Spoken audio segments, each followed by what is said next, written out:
Good morning, everyone. We're here at Camp Sandusky in Sandusky, Ohio. We got in last night, and today we're going to be going to the second day of the 2021 season at Cedar Point. It's about a 20-minute drive from where we are now, so the drive's not bad to get down there, but then you get this beautiful campground that's kind of out of the way and not up in the busyness of Sandusky proper. So very excited. We're going to see the Frontier Festival that they have going on. We got a really nice pass holder deal on some lanyards that get us tickets for eating the different samples and stuff that they have at the Frontier Festival. I know they have craft beers and stuff like that, which we don't really drink, but they also have a lot of different food options and desserts, so really excited to see what they have. They have a focus, I think, on things that are made with cherries, so I'm a big fan of cherries. Very excited to see what they have available.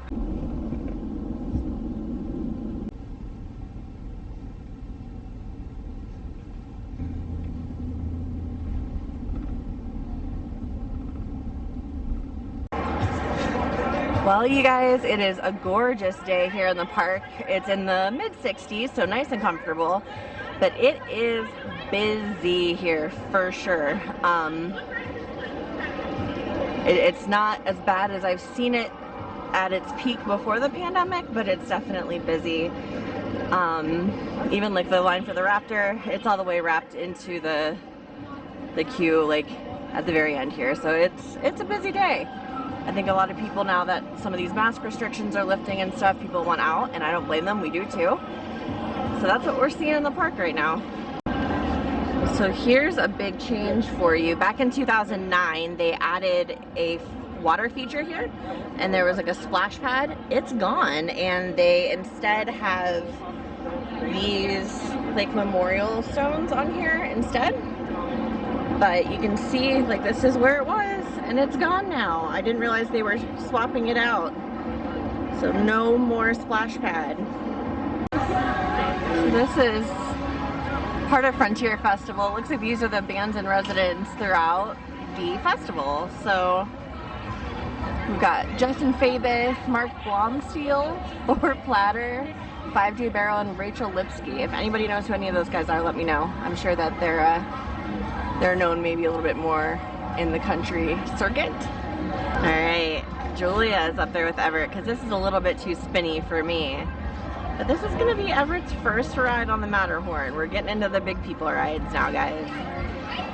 We're talking about maybe trying Iron Dragon a little bit later, but I don't know if he's at 48 inches yet or not for sure. The last measurement we had on him, I think, was 46 inches, but that's been maybe last summer. So he could be there. He might be 4 feet tall. He's definitely been growing, obviously, but he's been growing a lot in the last like 6 months or so. We went through pant sizes like it was nobody's business. We'll see how he does.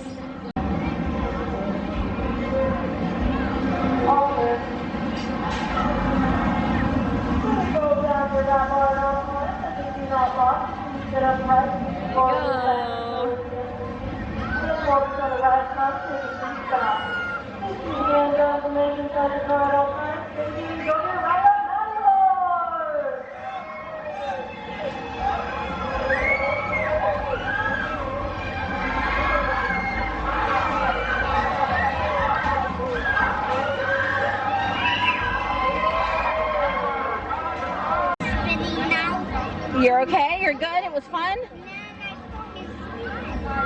Yeah, did you like it? Yeah. Yeah, we're gonna go do more. We're gonna go back to the Frontier Festival and get some food.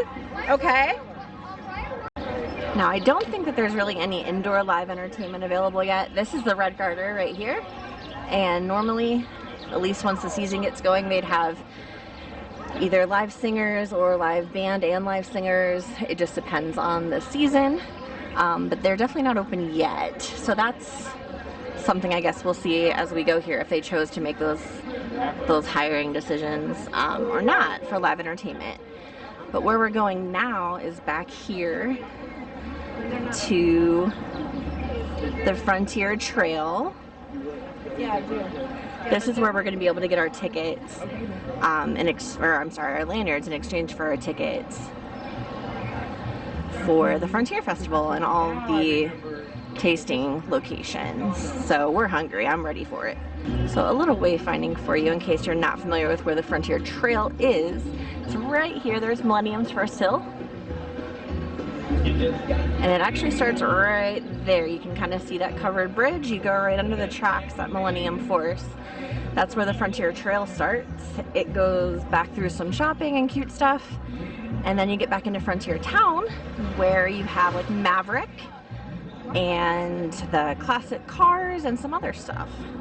All right, back through Frontier Trail and I can see the horses. These guys are so beautiful. There's a petting farm back here too that we'll be going to. You right there, do you see the horses, Everett? Aren't they pretty? And cute, you're right, I agree. Oh, they're gorgeous. They're eating, see? You can do trail rides back here and actually get to ride those horses. I think it's $10 if I'm seeing that correctly from over here.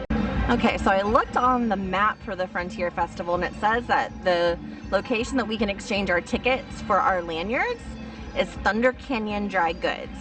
Now Thunder River Canyon, I think, I could have that name wrong, sorry guys, is the water raft ride here, which is just ahead of where we are. So I'm assuming that this is like the store that's right by it.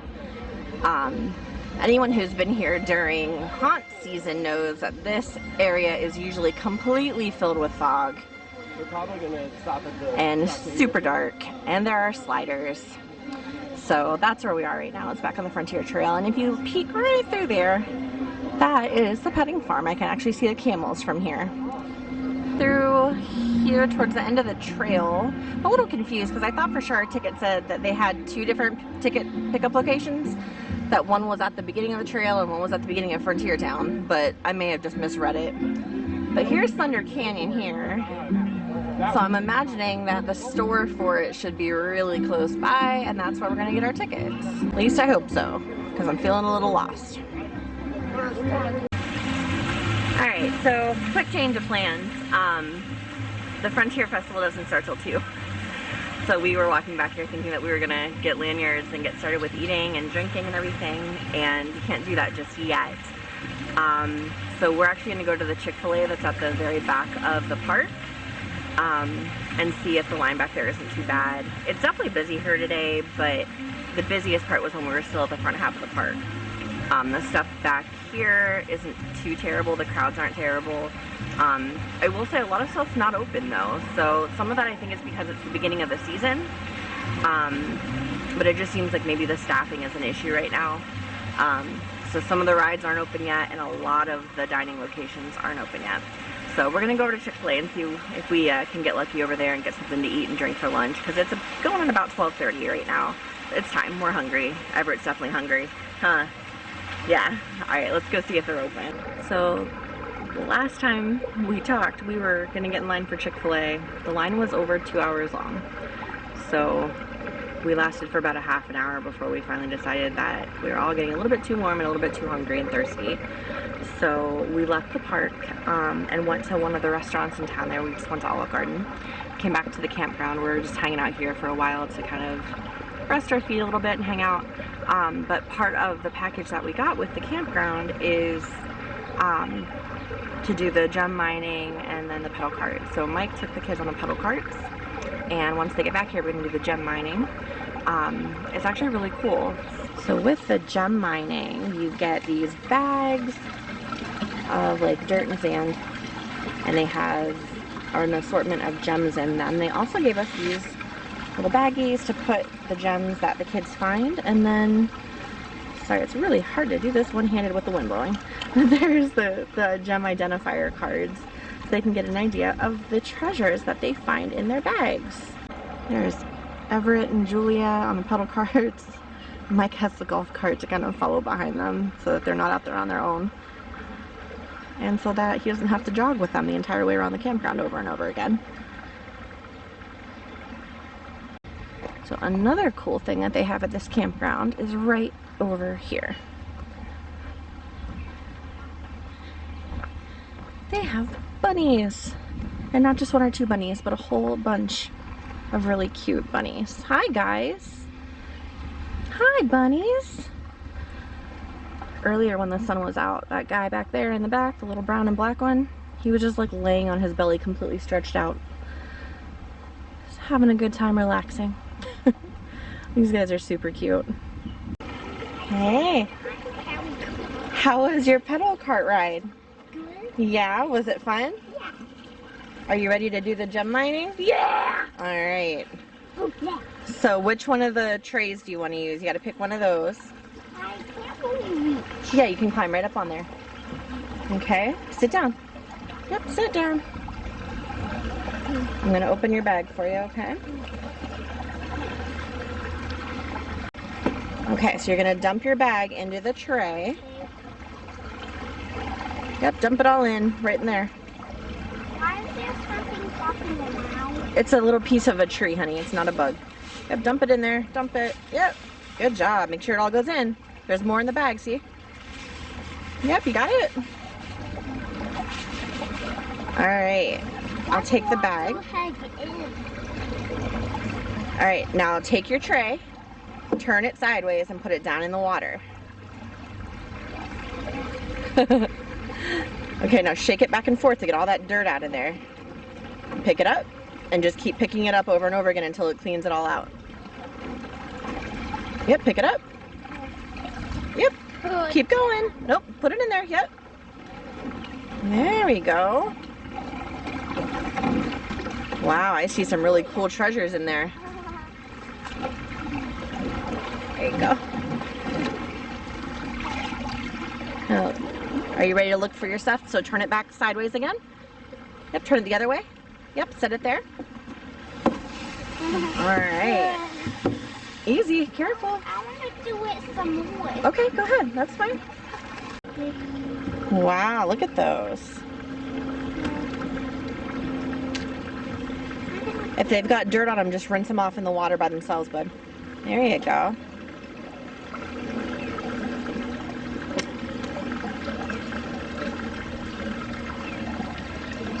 Wow, those are some beautiful ones. I like that color. Look at this cute little baby. Oh, how nice.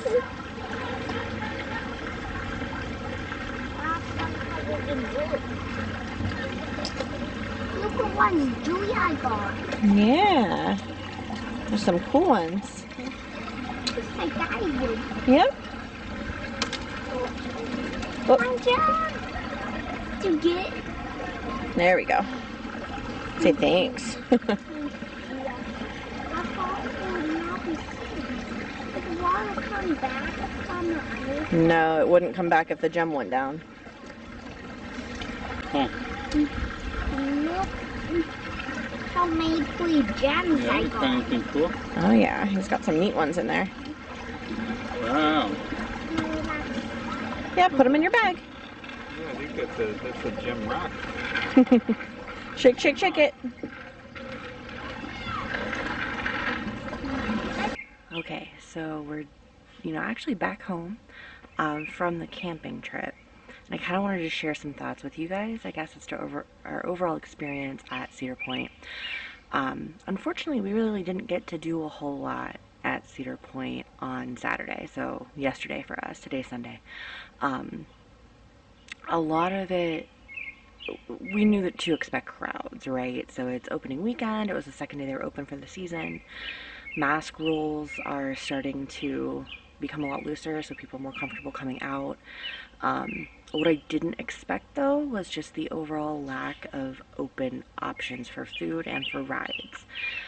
So we did see just incredibly long lines for pretty much everything. We actually have season-long drink passes on our season passes, which normally is a really convenient option to just grab drink refills. You can do it every 15 minutes, all season long. We couldn't even wait for the length of time that those lines were, but a lot of them weren't open. So I think that is kind of the big problem that we saw, is how much stuff just wasn't open. So drink stands, food, the wait for Chick-fil-A was easily upwards of 2 hours. We spent between 30-40 minutes in line and hadn't moved very much at all. If you're familiar with the layout of the park, where Chick-fil-A is, there's an old large barn where there used to be a third carousel in the park. They use it mostly for haunt season now, but the line for Chick-fil-A actually wrapped all the way back and around that old barn. It was crazy. They only had one of the Lake Erie Railroad trains running, so that was a pretty long wait if you wanted to use that as transportation. It takes you from the back of the park to about the midway point before you actually get up to the main midway. The kids rides, it was pretty touch and go as to what was available, and we saw people who were waiting 3 and 4 hours for the big coasters. So for Millennium Force, Raptor, Gatekeeper, Maverick, stuff like that, it was pretty intense. So we did not end up going back to the park after we went to the campground and hung out and did some of the activities there. I think the kids and us, we were just a little bit worn out from the intensity of just standing and not getting to actually do anything. So that would really be my big critique. I mean, I love Cedar Point. I worked there. That's where I did my internship in college a couple 12 years ago now. But I just wasn't impressed with the experience that we had. If we weren't season pass holders and that was our one go at it for the season, I really would have been disappointed. We can go back as our schedule permits, right? But if it was a single day ticket, that would have been a lot harder for me to be okay with. I will say we also did not get to turn in our tickets to get our lanyards for Frontier Festival, because also super long line to do that. With a 6-year-old, my mom had surgery a couple months ago on her foot, so she's walking with a cane. Just not a lot of options for us to just stand in one place and wait it out, right? So that was kind of our struggle. So I'm hoping, and I'm waiting to hear back from Cedar Point currently, that we can still use those tickets to exchange for lanyards when we go back in about 3 weeks. And hopefully by then, maybe staffing is better. Whatever's going on that's making capacity a struggle is better. And we're seeing a lot more things open. I mean, there was a line even for Starbucks, way out the door towards the main gate. So I think they have some room for improvement so far this season, but I'm hoping that we see some of those changes and that we have a way better trip when we go up for a week in June. So thank you guys so much for coming along with me. I hope you enjoyed the video. I had a great time making it, and I will see you guys next time.